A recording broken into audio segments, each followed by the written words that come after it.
부산진 믿음의 가족 여러분, 오늘도 주님의 말씀 안에서 배움과 성장이 있는 하루가 되시기를 바랍니다. 오늘 말씀은 사도행전 27장 21절에서 44절입니다. 여러 사람이 오래 먹지 못하였음에 바울이 가운데 서서 말하되, 여러분이여 내 말을 듣고 글에 대해서 떠나지 아니하여 이 타격과 손상을 면하였더라면 좋을 뻔하였느니라. 내가 너희를 권하노니 이제는 안심하라. 너희 중 아무도 생명에는 아무런 손상이 없겠고 오직 배뿐이리라. 내가 속한 바 곧 내가 섬기는 하나님의 사자가 어젯밤에 내 곁에 서서 말하되, 바울아 두려워하지 말라.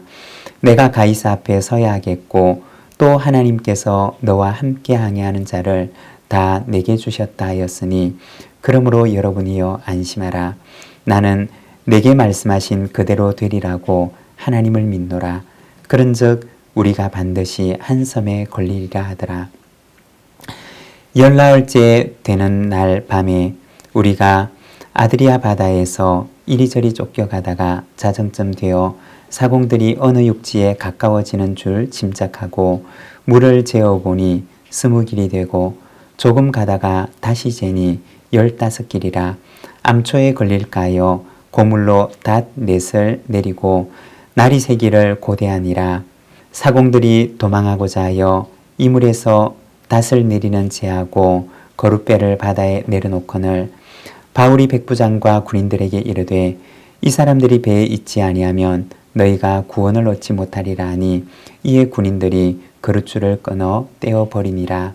날이 새어가매 바울이 여러 사람에게 음식 먹기를 권하여 이르되, 너희가 기다리고 기다리며 먹지 못하고 줄인 지가 오늘까지 열나흘인즉 음식 먹기를 권하노니 이것이 너희의 구원을 위하는 것이요 너희 중 머리카락 하나도 잃을 자가 없으리라 하고 떡을 가져다가 모든 사람 앞에서 하나님께 축사하고 떼어 먹기를 시작하며 그들도 다 안심하고 받아 먹으니 배에 있는 우리의 수는 전부 276명이더라.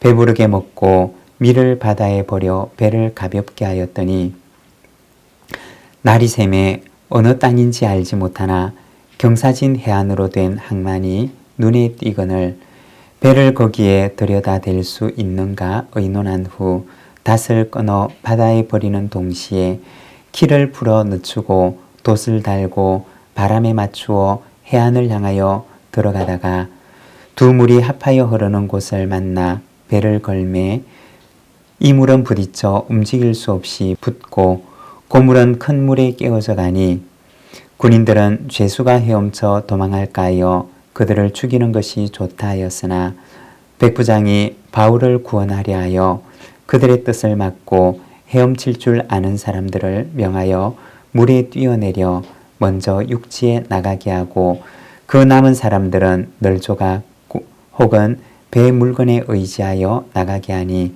마침내 사람들이 다 상륙하여 구조되니라. 오늘 우리가 함께 읽은 말씀에서는 풍랑 속에서 사람들을 위로하는 바울의 모습과 마침내 배 안의 사람들이 구조되는 것을 보여주고 있습니다. 23절에서 25절입니다. 내가 속한 바 곧 내가 섬기는 하나님의 사자가 어젯밤에 내 곁에 서서 말하되, 바울아 두려워하지 말라. 내가 가이사 앞에 서야 하겠고 또 하나님께서 너와 함께 항해하는 자를 다 내게 주셨다 하였으니 그러므로 여러분이여 안심하라. 나는 내게 말씀하신 그대로 되리라고 하나님을 믿노라. 오늘 우리가 읽었던 말씀 바로 앞에 20절에 보면 여러 날 동안 해도 별도 보이지 아니하고 큰 풍랑이 그대로 있음에 구원의 여망마저 없어졌더라고 말을 합니다. 소망이 전혀 보이지 않는 절망의 상황 속에서 모든 사람이 처해 있음을 보여줍니다. 그 깊은 절망의 밤에 하나님의 사자가 바울에게 찾아오시는데, 바울아 두려워하지 말아라. 내가 가이사 앞에 서야 할 것이고 너와 함께하는 이 사람들을 다 너에게 줄 것이다 라고 말을 합니다. 깊은 절망의 밤에 하나님께서 바울에게 소망의 메시지를 전해주시는 것입니다. 그런데 우리가 사도행전에 보면 하나님께서는 위기의 순간마다 바울에게 나타나셔서 말씀을 하십니다. 사도행전 23장 11절에 보면 이때뿐만 아니라 바울이 예루살렘에서 유대인들에게 심한 매를 맞고 로마 군인들에게 체포되어서 영내에 갇혀 있을 때에도 주님께서는 바울에게 나타나셔서 담대하라, 내가 로마에서도 증언할 것이다 라고 말씀을 하시며 그를 위로하십니다.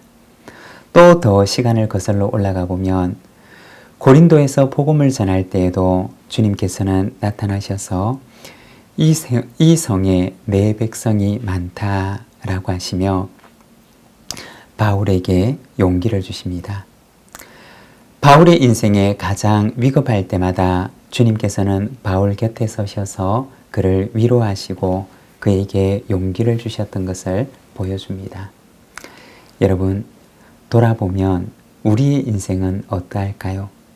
우리의 인생에도 가장 위급한 순간에는 언제나 주님께서 우리와 함께 하셔서 우리를 붙들고 계십니다. 여러분, 우리가 위급한 일을 만나도 담대할 수 있는 것은 주님께서 우리와 함께 하심을 우리가 믿기 때문입니다.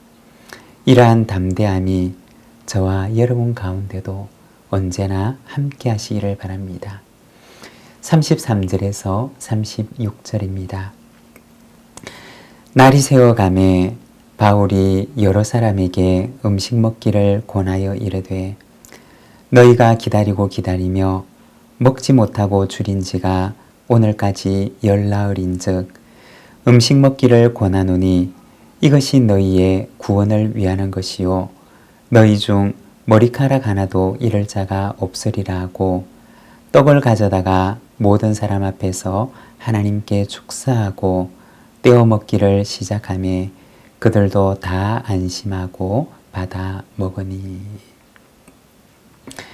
여기 보면 사람들에게 음식 먹기를 권하는 바울의 모습을 보여줍니다. 33절에 보면 너희가 먹지 못하고 줄인 지가 열나흘이라고 말을 합니다. 배 안에 있던 사람들이 2주가량 풍랑에 휩쓸려서 제대로 먹지를 못했던 것입니다. 바울은 배 안에 있는 사람들에게 하나님께서 그에게 주신 구원의 말씀을 전하고 여러분 가운데 머리카락 하나라도 잃지 않을 것입니다 라고 하며 그들을 위로하고 음식을 권합니다. 그리고 35절에 보면 바울이 하나님 앞에서 축사하고 음식을 사람들에게 나누어 줍니다. 배 안에 있는 다른 사람들에게는 그렇지 않았겠지만 적어도 바울에게 있어서 이 시간은 성찬식과 같은 시간이었을 것입니다. 자신의 몸을 생명의 떡으로 나누어 주신 예수님을 기억하면서 사람들에게도 생명 주시기를 그는 기도하였을 것입니다. 여러분, 교회는 세상에 어떤 존재일까요? 마치 그와 같이 생명의 떡을 세상에 나누어 주는 존재입니다. 우리는 이 사명을 잘 감당하고 있을까요? 생명의 떡이 되시는 예수 그리스도를 세상에 전하는 이 사명을 주님께서는 교회에 부탁하십니다. 이 사명을 잘 감당하는 오늘의 교회가 되기를 소망합니다. 42절에서 44절입니다. 군인들은 죄수가 헤엄쳐서 도망할까 하여 그들을 죽이는 것이 옳다 하였으나 백부장이 바울을 구원하려 하여 그들의 뜻을 막고 헤엄칠 줄 아는 사람들을 명하여 물에서 뛰어내려 먼저 육지에 나가게 하고 그 남은 사람들은 널조각 혹은 배 물건에 의지하여 나가게 하니 마침내 사람들이 다 상륙하여 구조되니라. 배에서 육지로 헤엄쳐서 가야 하는 상황에서 죄수들의 처분에 대해서 논의를 합니다. 군인들은 죄수들의 도피를 막기 위해서 죽일 것을 제안을 하고 백부장은 바울을 살리기 위해서 죄수들의 생명을 보존하기로 선택을 합니다. 백부장은 바울에게 친절을 베풀었을 뿐만 아니라 바울의 생명을 보존하는 데 결정적인 역할을 합니다. 하나님께서는 바울을 위해서 바울에게 호의를 가지고 바울의 생명을 보존하려고 하는 율리오와 같은 백부장을 준비하셨던 것입니다. 여러분, 우리의 인생에도 하나님께서는 율리오처럼 나를 돕는 일을 준비하시고 또 그들을 통해서 예기치 못한 은혜를 받게 하십니다. 지금까지뿐만 아니라 앞으로도 역시 주님의 신실한 손길이 우리의 삶을 인도하십니다. 은혜로 살아가는 우리의 인생, 오늘도 베푸신 하나님의 은혜를 돌아보며 주님을 찬양하는 시간이 되시기를 바랍니다. 기도하겠습니다. 하나님 아버지 은혜를 감사합니다. 오늘은 사도행전 말씀을 통하여서 풍랑 가운데 있는 사람들을 위로하는 바울의 모습을 바라봅니다. 주님, 기도하옵기는 하나님 아버지 우리가 이 세상 가운데 생명의 양식이 되시는 예수 그리스도를 세상에 나누어 주는 삶을 살아갈 수 있도록 인도하여 주시기를 원합니다. 주님, 우리의 만남 가운데도 예기치 못한 은혜로 함께 하신 하나님, 예기치 못한 은혜로 우리의 인생을 인도하신 하나님께서 이후로도 우리의 삶을 인도하실 줄 믿사오니 주님, 오늘도 주님과 함께 동행하고 주님과 함께 승리하는 삶을 살아갈 수 있도록 인도하여 주시옵소서. 예수님의 이름으로 기도드립니다. 아멘.